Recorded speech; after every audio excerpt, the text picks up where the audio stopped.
अस्सलाम वालेकुम। MB news की इलेक्शन कैंपेन में खुशामदीद कहेंगे और यहाँ पर खबर शामिल कर लेते हैं हरीपुर से। डॉक्टर अरशद जमाल की रिपोर्ट के मुताबिक मशहूर सियासी और समाजी शख्सियत ऑनर पिशावर अड्डा मोहम्मद इब्राहिम खान की जेर सरपरस्ती ऑल पख्तून और कोहिस्तान बिरादरी का उम्मीदवार कौमी असम्बली बाबर नवाज खान और काजी मोहम्मद असद की हिमायत में बड़ा पावर शो।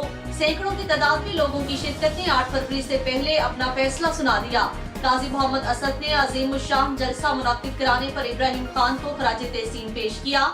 इलेक्शन की गहमा गहमी अरूज पर आजाद उम्मीदवार और पार्टी टिकट होल्डर अपनी अपनी कैंपेन में मसरूफ नजर आने लगे।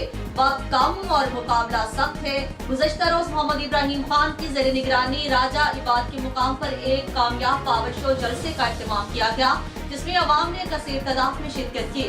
जलसे से खिताब करते हुए काजी मोहम्मद असद ने कहा है, कामयाबी के बाद अपनी हरीपुर की आवाम की खिदमत करेंगे। सेहत के हवाले से इंटरनेशनल लेवल का हॉस्पिटल बनाऊंगा, जिससे रेफर टू एबटाबाद वाला मसला खत्म होगा। बच्चों के मुस्तकबिल के लिए यूनिवर्सिटी और कॉलेजेस बनाऊंगा। हमें हरीपुर को आगे लेकर जाना है तो तालीम को आम करना होगा और नौजवानों को बाइज्जत रोजगार देना होगा।